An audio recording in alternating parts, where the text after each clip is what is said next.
Okay, today we're going to start Module 2.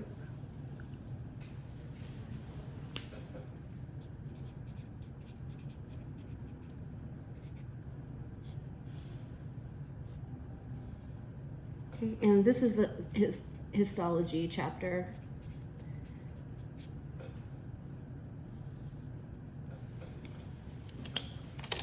Okay, if you would use your textbook with this lecture, it probably would be helpful because you can look at the pictures and the figures, which would help.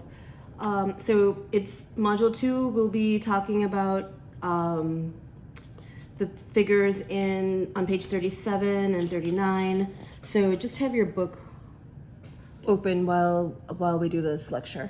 Okay, so first we're going to start with the 4 types of tissue.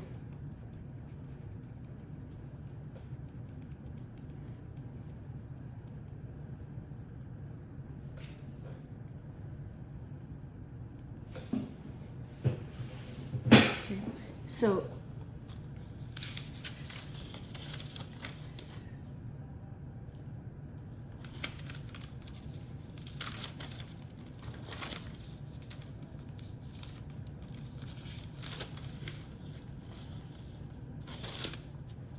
we're going to start with epithelial tissue.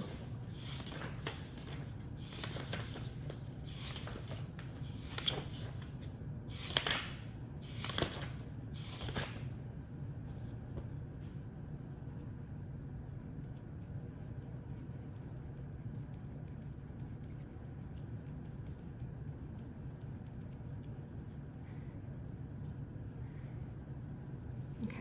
Now, epithelial tissue has 2 surfaces.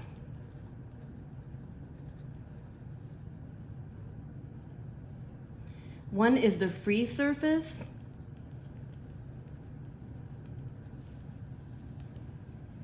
and the second one is the basal surface.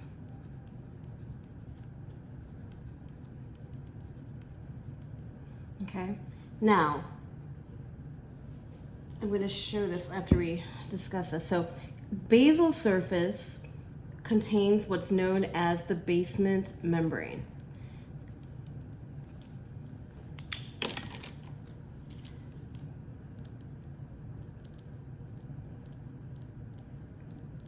Okay, and I'm going to abbreviate this for this lecture as BM, just so I don't have to keep writing it out. Okay, now what is the basement membrane? The basement membrane is known as the glue, okay, secreted by epithelial cells. That's what makes up the basement membrane.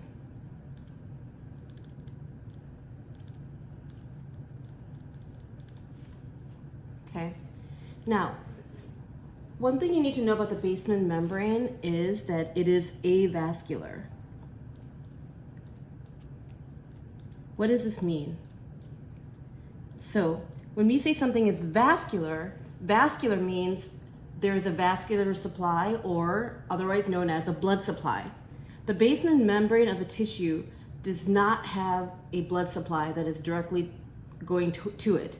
Okay, so that's why it's known as avascular, meaning there is no vascular supply to the basement membrane. You will need to know this for the test. Okay, now, so the basement membrane, how does it get nutrients? Okay, so what you need to know is the basement membrane is attached to tissue which has blood vessels.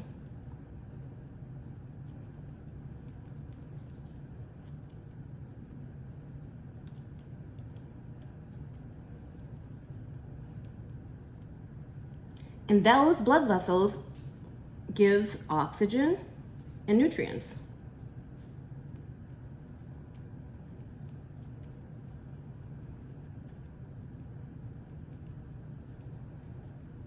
And this oxygen and nutrients, what does it do? This diffuses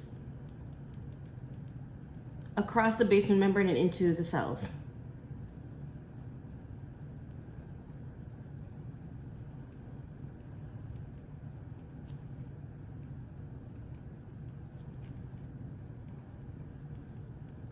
Okay. Now, one thing to know about epithelial cells. Epithelial cells they die at a very rapid rate.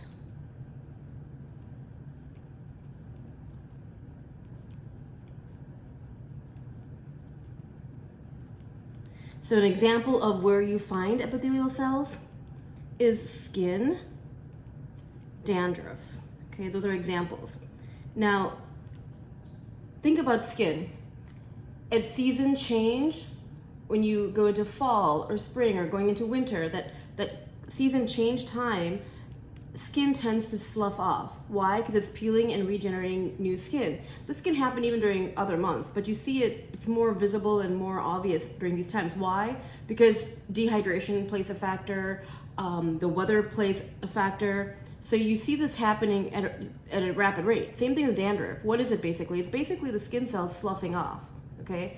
And because epithelial cells die at a rapid rate, that's why these things contain epithelial cells.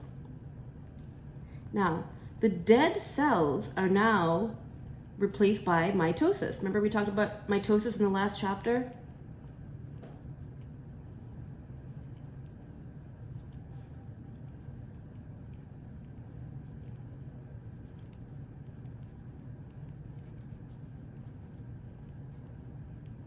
Now, you need to know this because this is an important characteristic of epithelial cells.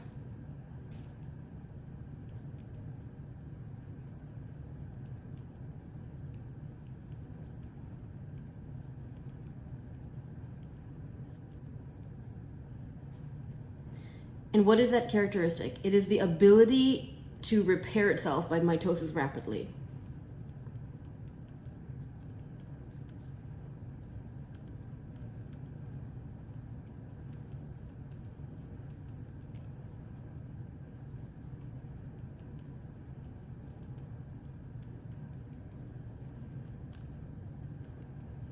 Okay, now we're going to classify the epithelial tissue, okay? Now, well, before we get into that, let me just show you the picture. So, if you look at figure 2.1, okay, what do you have here? You have what you see on top is the free surface of the epithelial tissue, okay? You see the basal surface, which is underneath. So you have the free surface and the basal surface. And right there on the basal surface is the basal membrane, that brown line that you see, okay? And then under the basal membrane is the underlying tissue, okay? And these epithelial cells are stuck to this. Now, if you look at the slide picture, there's a free surface on the top. There's a free surface on this side, because here you see different aspects of the tissue, because it's like a cross section, so you're cutting it the opposite way. And then you see the nucleus. I mean, I think we should organize a day where we can come into the classroom and see slides under the microscope so you can understand this better. Okay.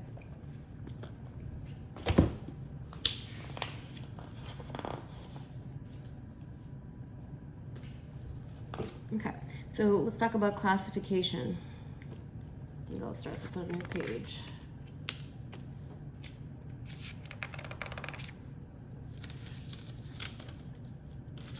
Well, let's do the classification here, actually. So this is classification of the cells of the epithelial tissue.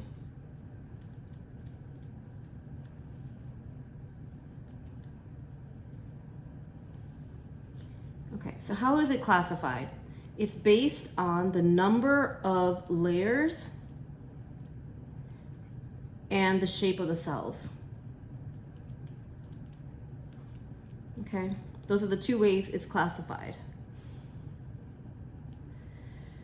Now, so let's talk about, first of all, the number of layers, okay?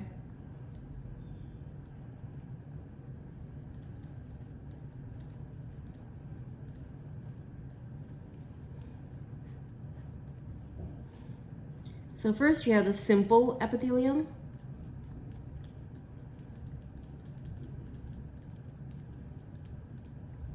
Which is one layer of cells.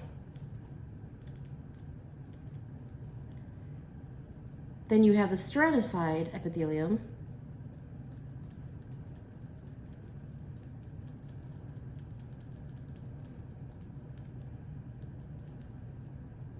which which is several layers of cells.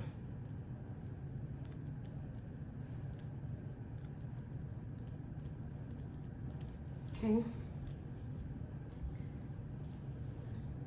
Next, so that's two of them. So you will need to be able to classify these for the test. So if it's asking you 4 types of tissue, we're gonna talk about all 4. We're only talking about the first one right now. You're gonna have to be talking about 4 types of tissue, and then if I say classify by layers or shape, you'll have to be able to list them all off. So you might wanna make flashcards with classification to help you learn and memorize this, okay? Now, when we talk about simple epithelium, it's just one layer, like I was just saying. Stratified means multi-layered, so several layers of cells. And I'm going to show you a picture in a minute of this. Let's talk about shape. So 2, the second type of classification is by shape.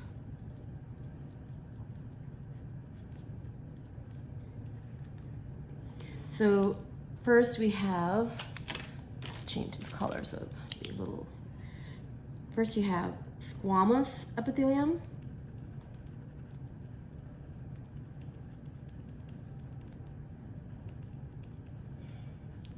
Which is one layer of cells. Okay. Then you have cuboidal epithelium.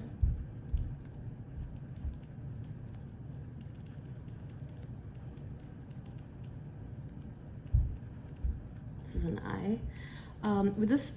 This is also one layer of cells. Cuboidal is also one layer, but it's the cell shape is, they look like cubes. So these usually are both one layer. I mean, so basically the cells are flat. That's mainly what you need to know.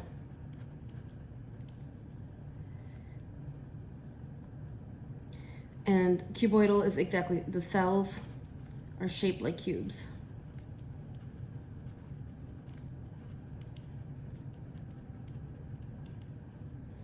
So squamous means flat, cuboidal is cubes, and then you have columnar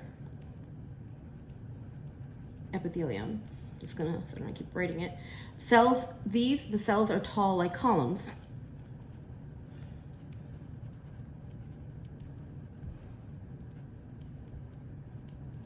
Okay.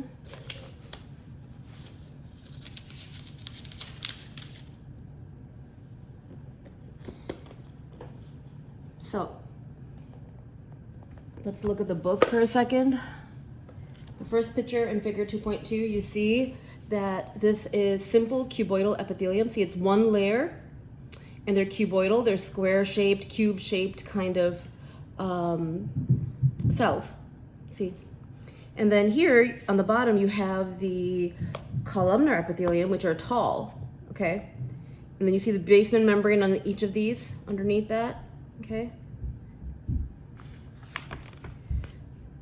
The stratified, look at this. This has multiple layers of cells, right? There's epithelial cells. There's, you see different shapes in there. You see the cuboidal shelves. It's a combination of cells, and they're also multi-layered. Definitely more than one. So that's what stratified epithelial tissue looks like. Okay. And then, we'll get to the other one later.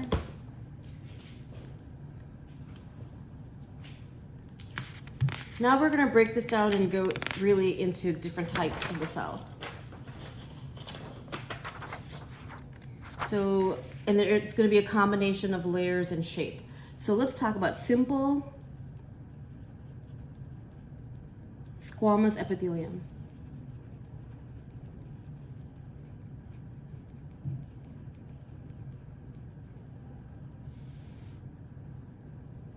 Okay, so where do you see simple squamous epithelium? This you'll need to know because you'll have to give examples of where you see that. So first is blood vessels. Okay, next is the air sacs. So the lung has something called air sacs. So the air sac lining contains simple squamous epithelium.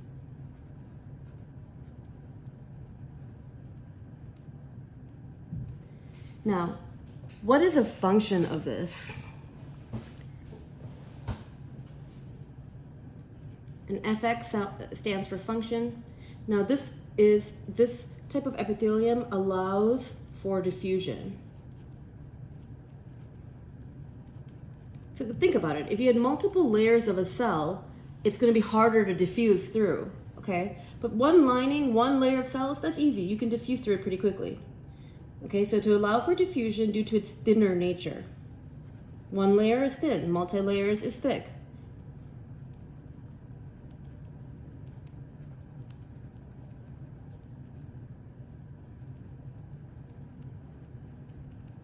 Now, here's an example of what happens, okay? How this is beneficial, especially if you think about blood vessels and the air sac lining of lungs. What's the purpose of blood vessels? It carries blood to the organs, right? And it allows nutrients and oxygen to diffuse into your tissues. So, example is oxygen goes into vessels. So basically you breathe in the oxygen, it's carried to around the body by your blood, and the CO2 diffuse out. So we breathe out the CO2. It carries in good nutrition and blood and oxygenated blood, and it carries out the toxins, which is CO2. Okay. Now, there's a problem with this. Okay. The simple squamous epithelium does not offer much of a barrier because it's thin.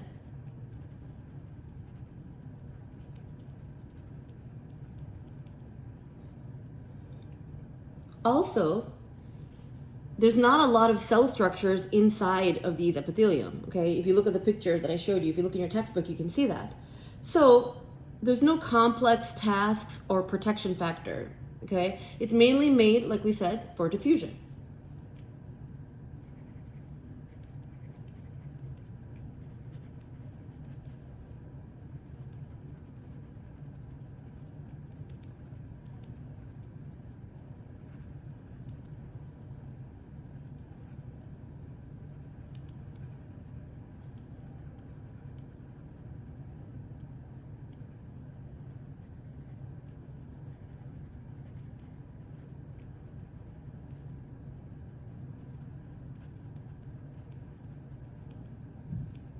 Okay, so the next one we're going to talk about is simple cuboidal epithelium.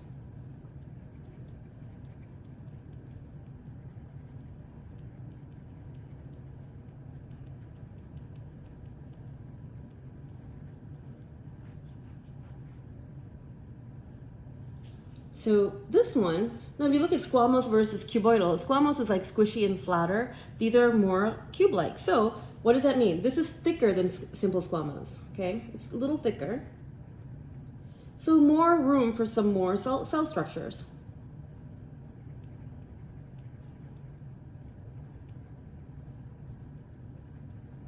So when we talk about cell structures, what are we talking about?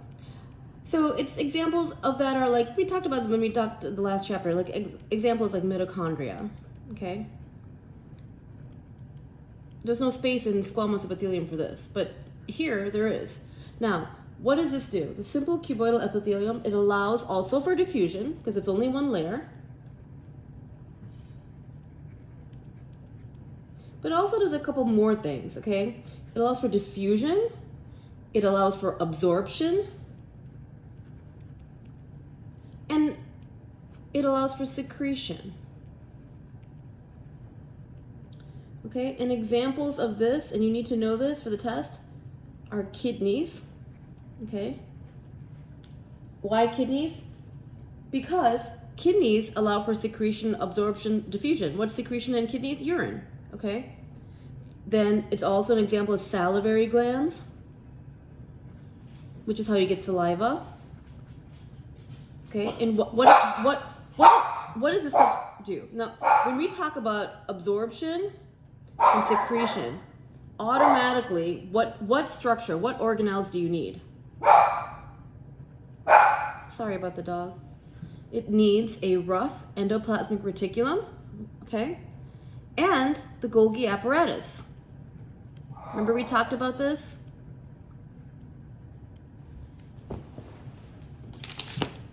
Let me just put back the picture really quick to remind you, okay?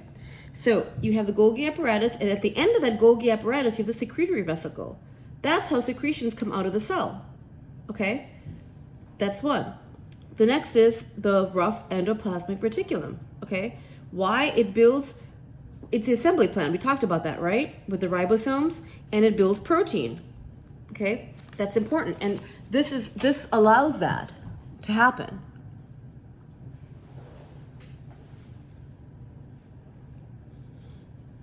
Okay, and this is needed to produce saliva.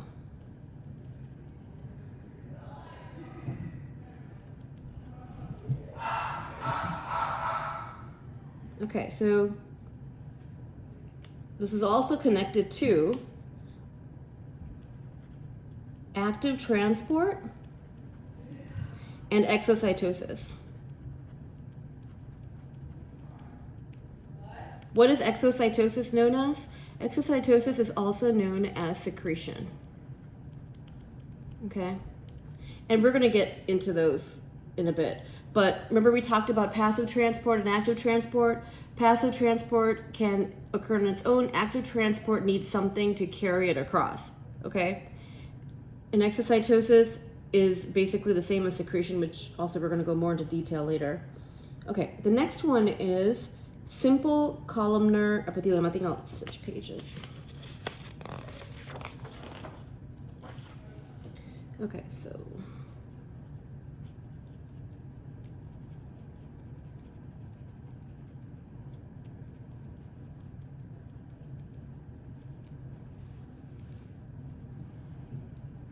okay, now the simple columnar epithelium, because it's tall and long, it is larger, right? Even though it's one layer, it can house even more complex cell structures.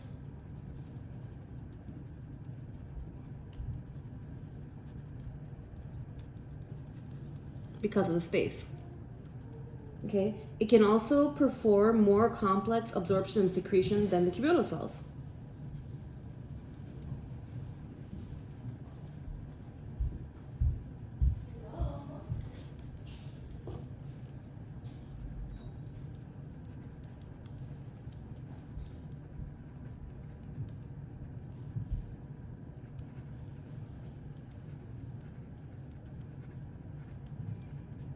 Okay, so this contains something called goblet cells. You will need to know this for the test, so make sure you know that. So the question will be, which type of epithelium contains goblet cells? So make sure you know this. Now, what is the main job of goblet cells? It's to produce secretions or mucus.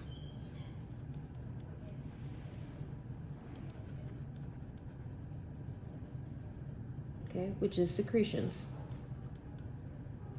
Okay, now what is mucus? Mucus is a protectant.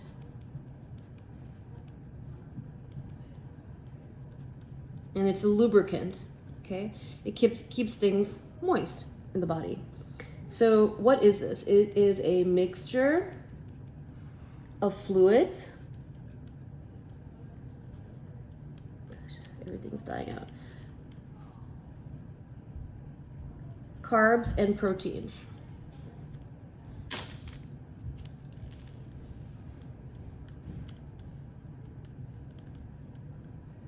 Okay, so basically this is the function of mucus, and it's secreted by goblet cells. Make sure you know this. Now, here are some examples, and you'll need to know the examples because it'll ask that in the test, so make sure you know this one too. One is lining of the stomach and intestines.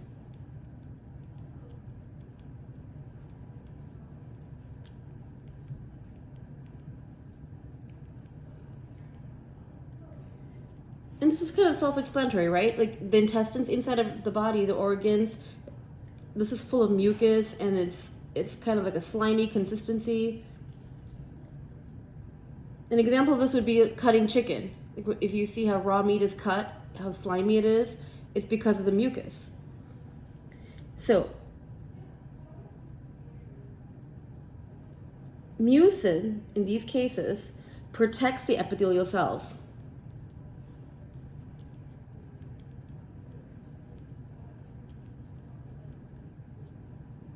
What is it protected from?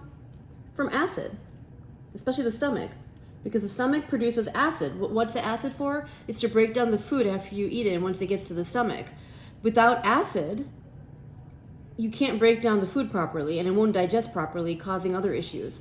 Okay, so sometimes if you don't eat in time, if you don't eat when you should eat, or you skip a lot of meals, or you eat only one meal a day, what happens throughout the day is, if you do this long term, the stomach produces more gastric acids.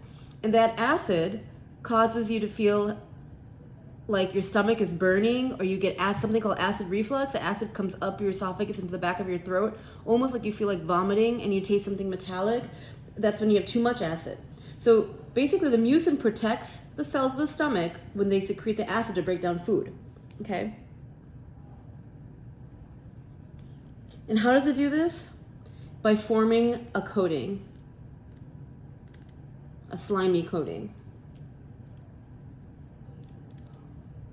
Okay? Now we'll go into stratified epithelial tissues.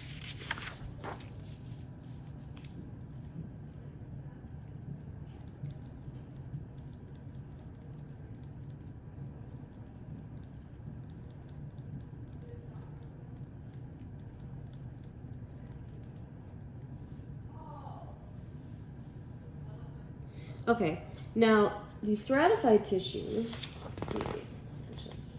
If you look on page 42 and 43 and follow along with the picture, it'll probably be a lot easier to follow.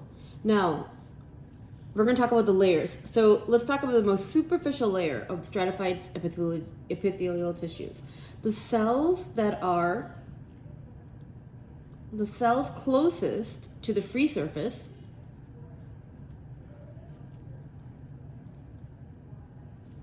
are squamous cells.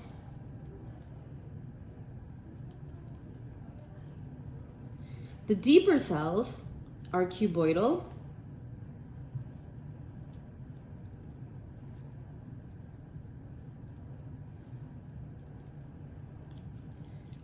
And the deepest cells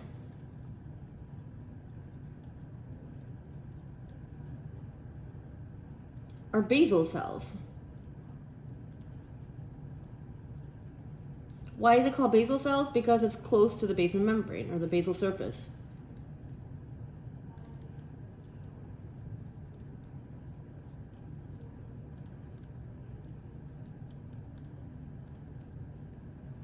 Now, an example of this is skin, okay? The epidermal layer. So there's two layers of the skin, epidermal and the dermis, the epidermis and the dermis. Okay, so skin, the epidermal layer is stratified epithelial tissue.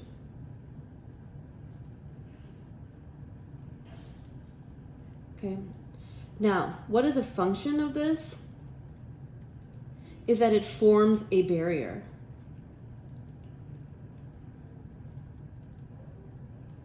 Okay, so if you look at it, the newer cells are at the bottom.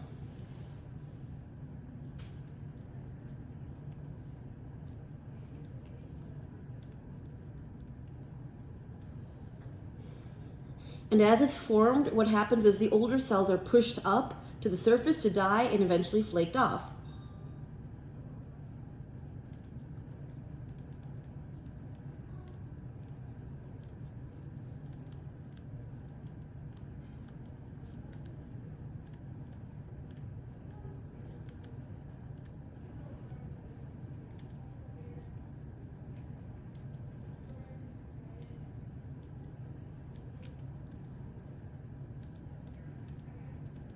Okay, now these dead cells contain something called keratin.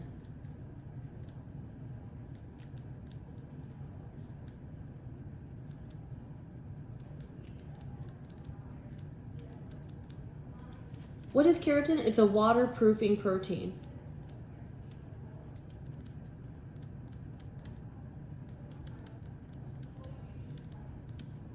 Okay. So the skin is called a keratinized membrane.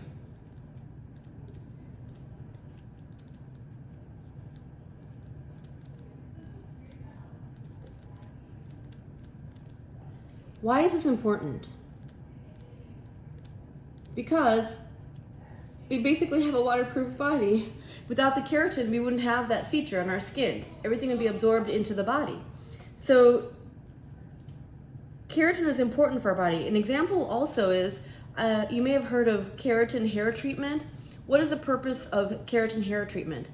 It's to smooth down the hair and prevent it from getting frizzy, right? So they take this concept, they're taking keratin, which makes the hair waterproof, and that prevents the humidity from making it really frizzy. So that's why people pay hundreds of dollars to get this keratin on their hair, so that to prevent frizziness and to keep it smooth. But this is the science and the principle behind it. Okay? Now, the upper cells are dead. Okay? So the upper cells of our skin are dead cells. Because why is it dead? Because it's too far away from the basement membrane for diffusion to get nutrients to it.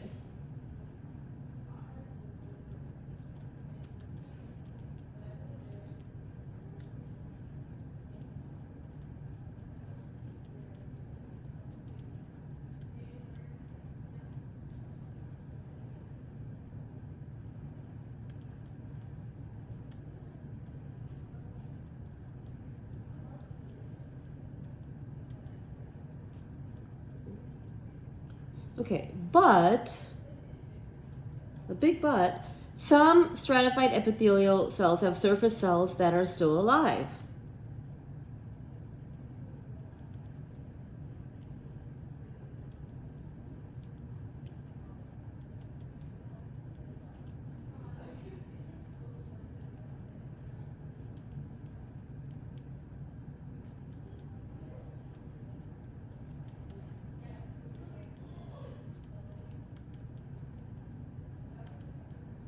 This is called moist stratified squamous epithelium.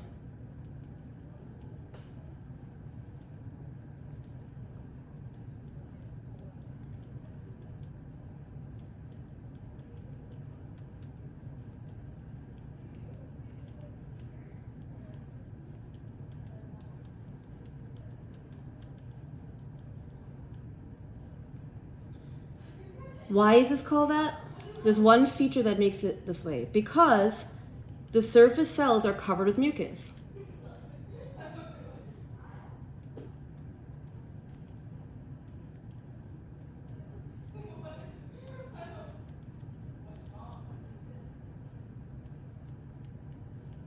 Okay, now, so this is called, okay, it is called non-keratinized. Why? Because it doesn't produce keratin.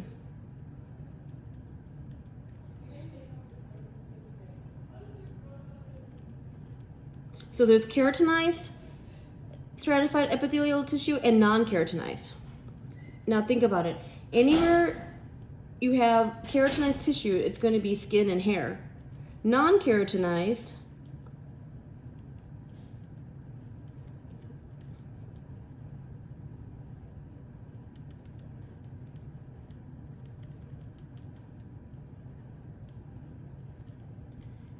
non-keratinized tissue is an example of this is the mouth. Okay, think about it. Your mouth is always wet, right? Or it should be wet, so that you don't feel dry mouth. So if you had keratinization makes it waterproof. You need saliva. You need saliva to help you swallow, to help you chew and break down food, to keep your mouth moist so that your throat, your vocal cords can function. So it's non-keratinized in the mouth. Okay, you need to show, be able to say an example of this. So make sure you know that. So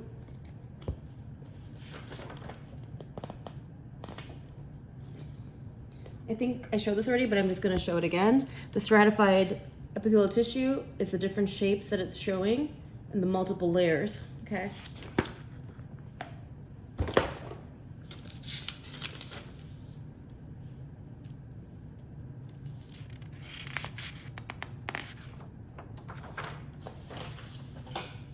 The next is stratified transitional epithelium.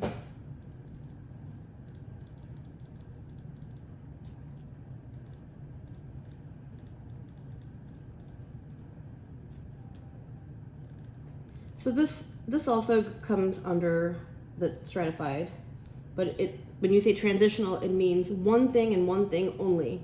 And you have to know this. It will absolutely be on the test. Okay? This is a special type of epithelium, and it's special for one reason, because it stretches.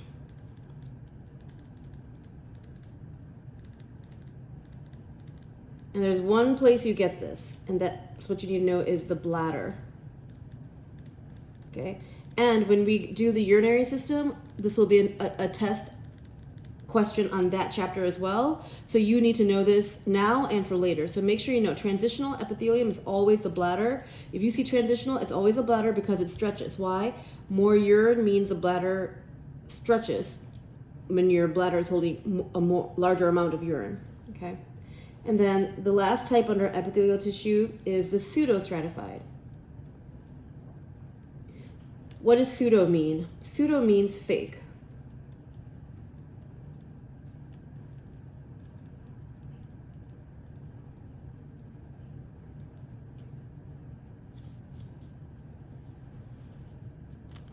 Okay, so what does this mean? Pseudo means fake or false layering of the cells. So why is this false? Why is it called false? Because all the cells here actually touch the basement membrane. So stratified epithelium, all the cells do not touch the basement membrane. In a simple epithelium, whether it be squamous or cuboidal, it always touches the basement membrane, okay? But stratified does not, because you have multiple layers. Everything cannot touch the basement membrane, okay? It's like this. If you take one layer of Legos and put it in a box, that one layer, all of it is touching the bottom of the box, right? But if you take a big stack of Legos and you throw it into your toy box, it's layers upon layers of Legos. All of them cannot touch the bottom of the box. It's the same concept of these cells touching the basement membrane. Now here, false layering of cells, all cells actually touch the basement membrane. Okay? Now, another feature of pseudostratified is it has goblet cells, which you talked about before, and often has cilia.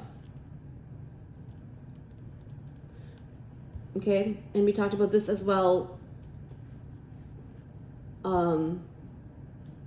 in the last chapter. Okay, now the examples of this is nasal passages. Before we get into it, let me show you a picture so you can understand what's going on. Okay, so stratified transitional. Let's see. You see how not all of these actually are touching the basement membrane. Okay, they're layered and layered. There's nothing touching. But if you look on this, for pseudostratified, even though they're different shapes, every single cell somehow touches the basement membrane. It just looks like it's stratified. But if you look carefully, they're actually touching the basement membrane. Okay? That's how it looks like on the microscope.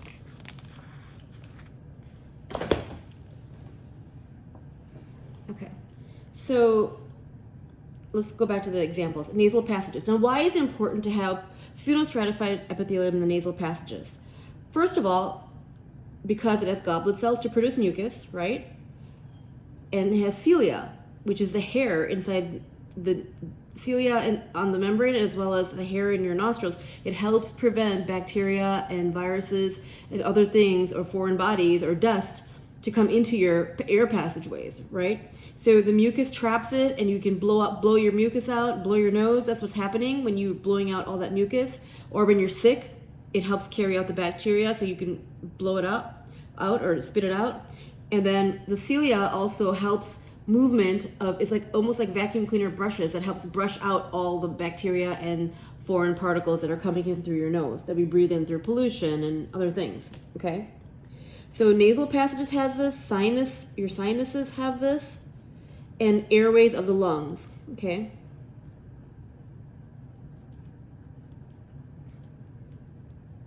and you need to know examples of this. So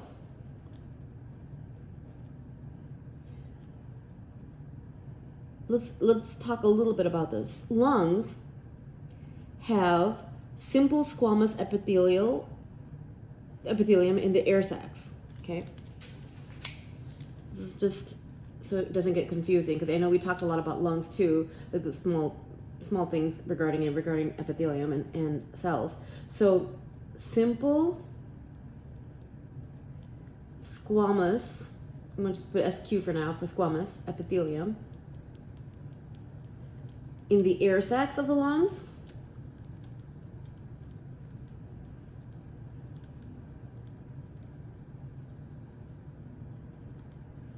Now, the larger membrane, the larger airways of the lungs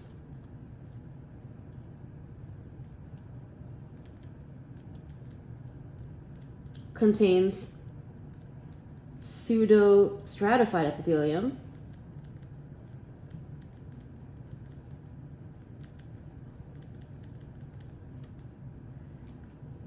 okay, and you need to know this because others are going to get confused. So the simple squamous epithelium I talked about is only in the air sacs, and the larger airways, not the air sacs, the airways of the lungs, which bring air through tubes into the lungs, have pseudostratified. So make sure you know the difference, and you'll need to know that for the test.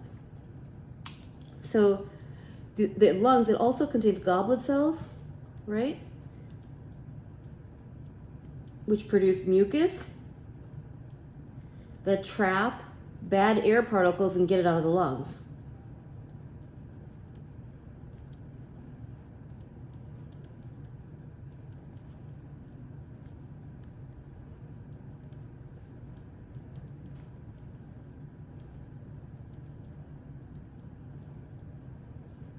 So why is this important? If your lungs are plugged up with mucus, you can't get oxygen in properly, you can't get carbon dioxide out properly. So this goblet cells, but with the mucus, and with your cough reflex, you're able to get everything out. This allows for good gas exchange in deeper parts of the lungs.